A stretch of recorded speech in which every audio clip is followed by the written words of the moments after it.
So what I want to do today is take inspiration from this car and apply this style and shape onto the new Golf R. If you used to play Gran Turismo in the early 2000s, I'm pretty sure you're familiar with the Volkswagen W12 coupe concept. Now this was a concept that was requested by the then CEO of Volkswagen to Giorgetto Giugiaro and his Ital design team to design a Volkswagen supercar with the instructions that it has to be a 12-cylinder engine in a W configuration.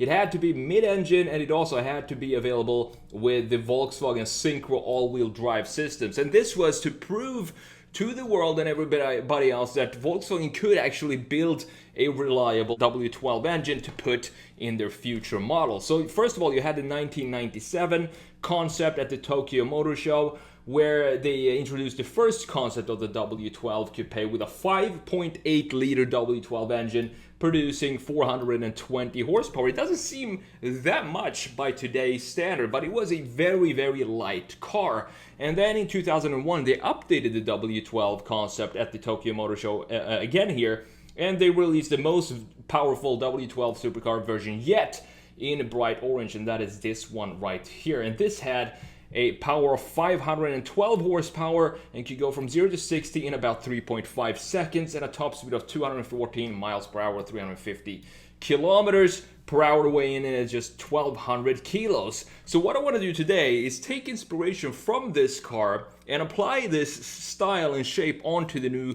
Golf R, because the Golf R to me is a proper looking hatchback. It's one of the best looking hatchbacks today, the 2022 models. I don't know if you can call the new Honda Civic hatch a proper hatchback. I mean, technically, yes, it is a hatchback, but emotionally, I don't feel like Honda is a proper hatch compared to the Golf here, the Civic compared to the Golf. So this is the 2022 Golf here, Golf R. It has 315 horsepower, which is 27 more than a previous model, and 310 pound-feet of torque. Thanks to the standard 4Motion all-wheel drive, the 2022 Golf R is actually able to go from 0 to 62 miles per hour or 0 to 100 kilometers per hour in just 4.7 seconds, and a top speed of 155 miles per hour, 250 kilometers per hour.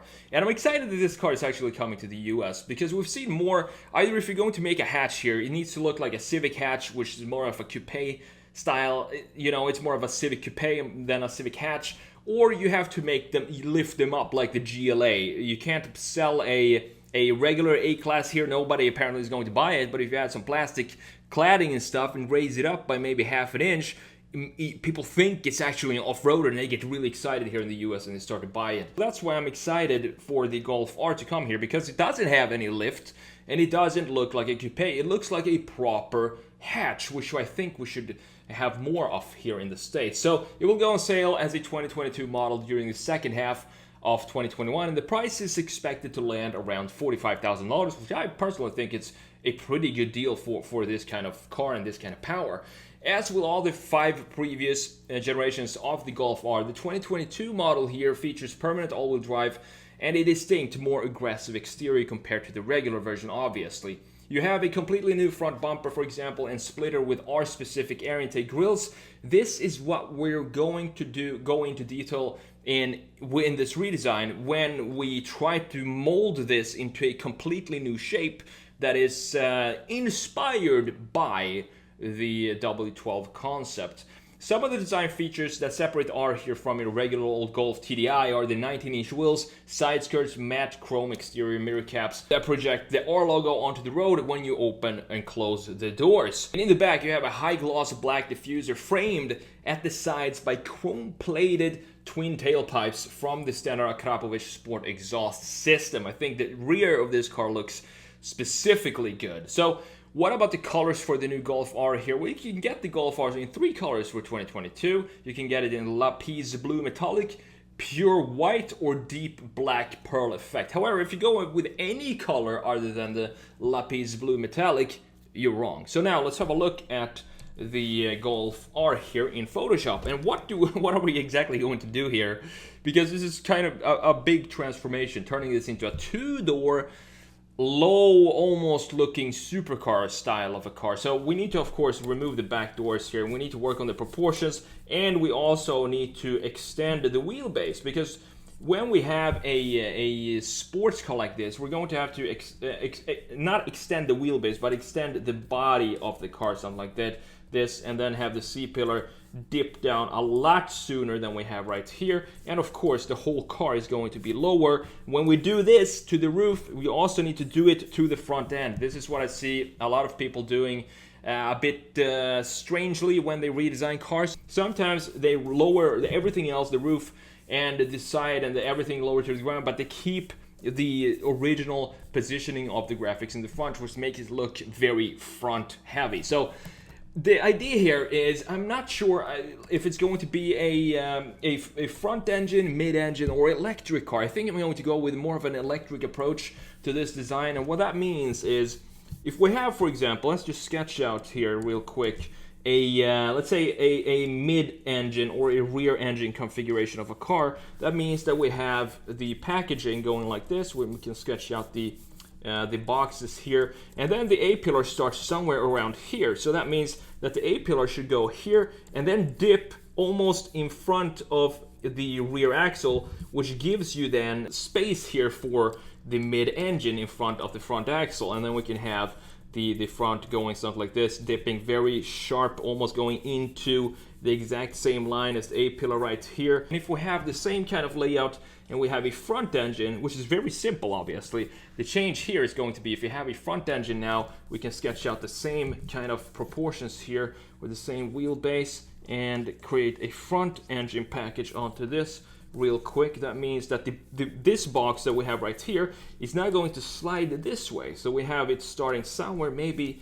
around here, and that means that we have a way longer hood, because now we're going to have the engine somewhere around here, and then we have the A-pillar starting a lot later, and then everything just slides back. So everything dips down a lot later as well, and we have a package for a front engine car right here. But the cool thing is, now if we have an electric car, the packaging is completely different now. We don't have to consider the space for the engine here. So that means that, let's sketch it out again. Let's do an electric package here.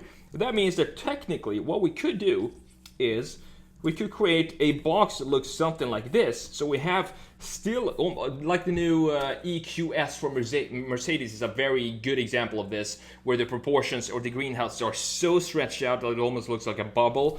And I'm not really a fan of that type of electric car design, but it's hard to make it look good. But we can try and do something like that. So we have a pillar starting very soon, very close to the front axle, and then stretches almost all the way past the rear axle right here and creates something like this. That means that we don't have the space for any engine here or in the rear, but we do have a battery pack in the bottom, so that's all that we have to kind of worry about here. We can mix the proportions of the front engine and the rear engine and combine it into this package down here. And if you want to learn more about proportions, sketching, and car design and product design, check out my course, Analog Designer Pro Pack, down below in the description. So that's kind of what we're gonna do here with this redesign. It's going to be interesting. It's going to be a lot of surgery going on right now, but let's get ahead and let's see how this is going to turn out. I'm a huge fan of the Volkswagen Scirocco. Unfortunately, we didn't get it here in the US. I think they released it right at the time when I was moving over here to the US.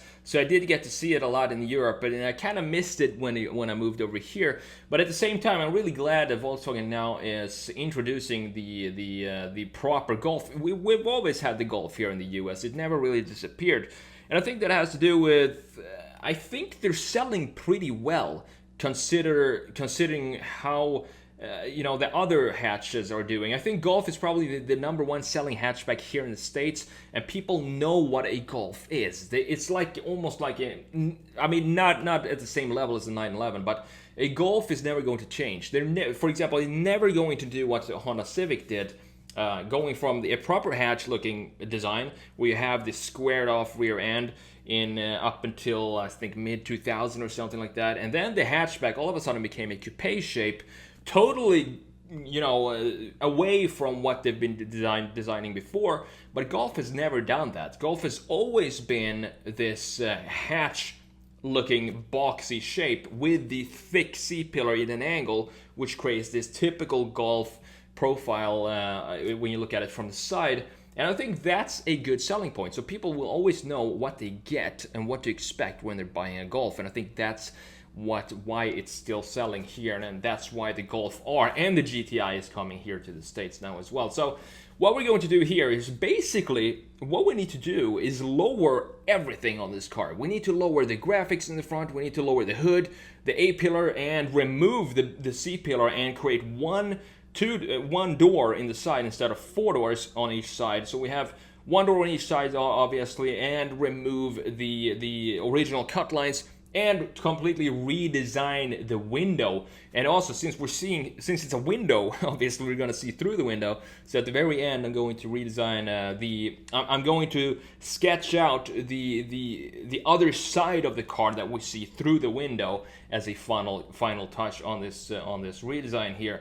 But other than that, it's the idea is very simple. It's just to lower everything, but technically it's a lot more that goes into it, because everything needs to play well together. As I said before, sometimes the front kind of look a little too heavy when you do stuff like this. When you lower a car and you chop off the roof and you lower the belt line and bring the car closer to the ground by adding some pieces closer to the ground, that makes sometimes the front end look very front heavy, and that's not what we want. A front heavy looking car is just not a good looking design. It looks like it's going to understeer as soon as you just touch a little on the steering wheel, and that's definitely not what we want. We want this to look sporty. That means that in combination with everything else being lower, the front end and the graphics also needs to be lower, and that means that then when we do that, we need to then connect all the cut lines and everything into this new shape of the hood here. Last but not least, what I love to do here is to just widen the rear tires and make it look, I want to, like, when you look at this car, I want you to know that it's a powerful car. And one way of doing that is to add some additional width on the rear tires. So they grip in the rear end. This would probably be some sort of synchro or like the W12 concept, a 4-wheel drive car. But at the same time, you can still have wider rear tires. It just plants the car. And on top of that, we need to bring the overall body mass of the car closer to the ground. So I'm adding a side spoiler, a side skirt, a front spoiler, a side skirt, and a rear diffuser here as well.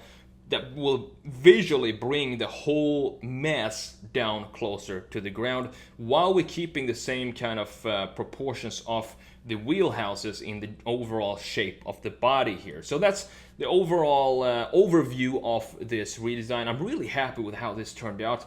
I like in this case, the B pillar here that goes down into the rear fender. That has, to me, a very Volkswagen look to it.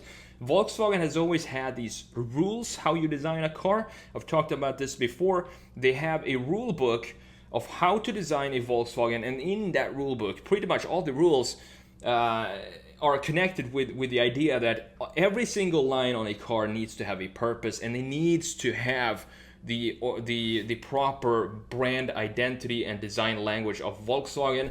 So if we were to take the C-pillar that is traditional for the Volkswagen Golf and turn that into a more of a coupe two-door style, I think this is probably what it could look like. There are no unnecessary angles in this window. It's a very simple and clean design, and I think that's why I like it and the way this turned out. And that's about it for this video. I'm going to show you the before and after. Thanks for watching, and I'll see you in the next one.